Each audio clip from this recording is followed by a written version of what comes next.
সুজির মালাই রসবড়া এত পরিমাণে মজার হয় আর নরম তুলতুলে সফট হয়, মুখে দিতেই মিলিয়ে যাবে। এই ডেজার্ট আইটেমটা ইফতারে অথবা ঈদে ঠান্ডা ঠান্ডা সার্ভ করতে পারেন, মন প্রাণ একদম ঠান্ডা হয়ে যাবে আর যে কেউ এটা পছন্দ করবে। বানানো খুবই সহজ, একদম কম উপকরণ লাগে, কম সময়ে বানানো যায়। আর এটা দেখে নিশ্চয়ই বুঝতে পারছেন। আপনাদের সাথে একদম সহজে সুজির এই মালাই রসবড়াটা শেয়ার করার চেষ্টা করছি, আশা করছি আপনাদের অনেক ভালো লাগবে। আসসালামু আলাইকুম everyone, welcome back to my channel. সুজির এই রসবড়াটা বানানোর জন্য ফার্স্টে একটা মিক্সিং বোল নিয়েছি, তার মধ্যে দিয়ে দিচ্ছি 2টা ডিম। ডিমটা অবশ্যই রুম টেম্পারেচারে হতে হবে। দিয়ে দিচ্ছি 1/3 কাপ চিনি। মিষ্টিটা অবশ্যই নিজেদের পছন্দ মতো অ্যাড করবেন, আমি প্রত্যেকটা ধাপে চিনি অ্যাড করব।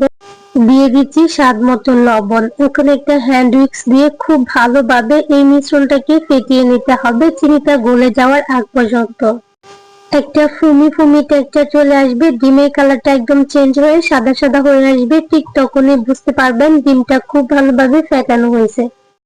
এখন এর মধ্যে অল্প একটু এলাচ গুঁড়া দিয়েছি, চাইলে ভ্যানিলা এসেন্স দিতে পারেন। আমি 1 চিমটি পরিমাণ এলাচ গুঁড়া দিয়ে খুব ভালোভাবে মিশিয়ে নিয়েছি।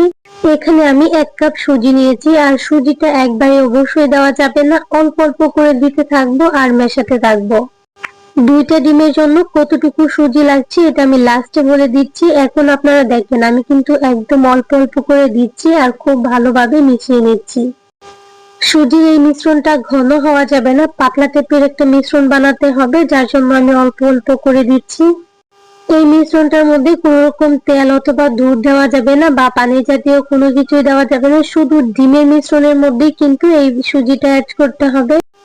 যদি ডিমের পরিমাণ বেশি নেন এখানে সুজির পরিমাণটা বেশি লাগবে, আবার যদি ডিমের পরিমাণ কম নেন সুজির পরিমাণ কম লাগবে। তবে ব্যাটারের কনসিস্টেন্সিটা কিন্তু ঠিক এরকমই থাকবে। আপনারা একটু দেখেন, এরকম একটা ঘন টকটকে টাইপের একটা ব্যাটার হবে। এটাকে এখন ঢাকনা দিয়ে ঢেকে আমি রেখে দিচ্ছি রেস্টে প্রায় 20 মিনিটের মতো। এখন চুলায় একটা প্যানে আমি দিয়ে দিচ্ছি 2 কাপ দুধ, লিকুইড দুধ দিয়েছি এখানে। এই দুধটাকে জাল করে অত বেশি ঘন করা যাবে না, এই ধরুন 1 থেকে 2টা বলক আসবে, ঠিক তখনই এটাকে নামিয়ে নিতে হবে। দুধটা গরম হয়ে আসছে, এখানে 1/3 কাপ চিনি, স্বাদ মতো লবণ, এলাচ গুঁড়া 1 চিমটি দিয়ে খুব ভালোভাবে নেড়ে চেড়ে 1 থেকে 2 মিনিটের মতো জাল করে নিচ্ছি। তো দুধটা কিন্তু একদম রেডি। এখন এটাকে ঢেকে একটা সাইডে রেখে দিব, দুধটা হালকা গরম থাকবে।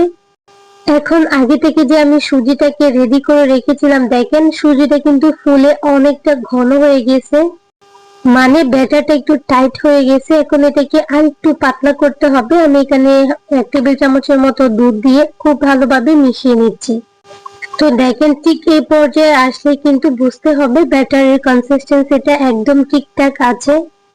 এখন আমি এরকম একটা গোল চামচ নিয়েছি, এটা দিয়ে আমি এই বড়াগুলো বানাবো, এতে করে প্রত্যেকটা বড়া একদম সমান হবে। এদিকে চুলায় একটা প্যানে পর্যাপ্ত তেল গরম করে নিয়েছি, তেলটা হালকা গরম করতে হবে, একদম বেশি গরম করা যাবে না, আর চুলাটা একদম লোতে রাখতে হবে। তারপর এখানে আমি এভাবে বড়াগুলো দিয়ে দিচ্ছি, আর এগুলো হতে একদমই সময় লাগে না, ধরেন 2 থেকে 3 মিনিট সময়ের মধ্যেই হয়ে যায়। আমি এগুলাকে সাদা কালারে রাখবো, যদি আপনারা ব্রাউন কালার করতে চান তাহলে একটু সময় নিয়ে এগুলাকে ভেজে নেবেন। আমি যেহেতু রসবড়া মালাই চপ বানাবো, যার জন্য একটু সাদা সাদা রাখার চেষ্টা করছি। আর আলতো হাতে এগুলাকে উল্টে দিচ্ছি, কিছুক্ষণের মধ্যে এগুলা ফুলে উঠবে আর তেলের উপরে বেশি উঠবে।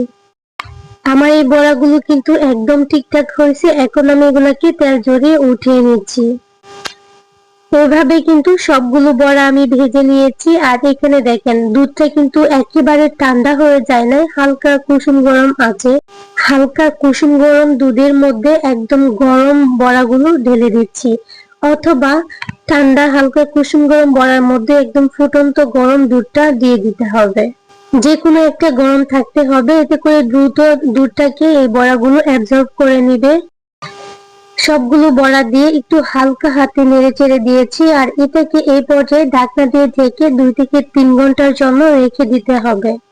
হাতে যদি সময় বেশি থাকে ওভারনাইট রাখতে পারেন। দেখেন দুধটাকে শোষণ করে বড়াগুলো কিন্তু অনেক বেশি ফুলকো হয়ে গেছে। এই পর্যায়ে যে স্টেপটা ফলো করব এটা কিন্তু খুবই ইম্পর্টেন্ট। আমি প্রত্যেকটা বড়া একটা প্লেটের মধ্যে সাজিয়ে নিচ্ছি। নিচে যে অল্প দুধ ছিল ওইটা দিয়ে আমি মালাই তৈরি করব, এক্সট্রা কোনো রকম লিকুইড দুধ অ্যাড করব না। আমি এখানে একটা প্যান নিয়েছি, তার মধ্যে দিয়ে দিচ্ছি হাফ কাপ গুঁড়া দুধ, 2 টেবিল চামচ কাস্টার্ড পাউডার, দিয়ে দিচ্ছি হচ্ছে কনডেন্স মিল্কটা দিলে এটা ক্রিমি একটা টেক্সচার আসে। আর আগে থেকে যে দুধটা ছিল ওইটা দিয়ে দিচ্ছি। আমি এগুলাকে খুব ভালোভাবে মিশিয়ে নিব। অল্প একটু লবণও দিয়ে দিচ্ছি মিষ্টির ব্যালেন্সটা ঠিকঠাক করার জন্য। এখানে আমি আর কোনো রকম দুধ অথবা পানি অ্যাড করব না। চুলাটাকে একদম লোতে করে 2 মিনিটের মতো এটাকে রান্না করে নিব। কিছুক্ষণ পরে দেখবেন ঠিক এরকম ঘন একটা মালাই তৈরি হয়ে গেছে। এখন আমি এই মালাইটা হচ্ছে এই রস বড়াগুলোর উপরে দিয়ে দিচ্ছি। মালাইটা এভাবে দেওয়ার পর 1 থেকে 2 ঘন্টা ফ্রিজে রেখে ঠান্ডা ঠান্ডা যদি এই রস বড়াটা খান, এত পরিমাণে মজা লাগবে। মেহমান আপ্যায়নে, ঈদে অথবা ইফতারে এটা রাখতে পারেন। একদম কম সময়ে, কম উপকরণে, কম খরচে একটা বেস্ট একটা মিষ্টি বা ডেজার্ট আইটেম রেসিপি শেয়ার করেছি। আশা করছি আপনাদের ভালো লেগেছে। যদি ভালো লেগে থাকে প্লিজ চ্যানেলটাকে সাবস্ক্রাইব করে পাশে থাকা বেল আইকনটা অন করে দিতে ভুলবেন না। এখানে কাস্টার্ড ব্যবহার করেছি, আপনারা চাইলে কর্নফ্লাওয়ারও দিতে পারেন। দেখেন কতটা সফট হয়েছে, মাশাআল্লাহ। মুখে দিতে মনে হবে একদম মিলিয়ে গেছে।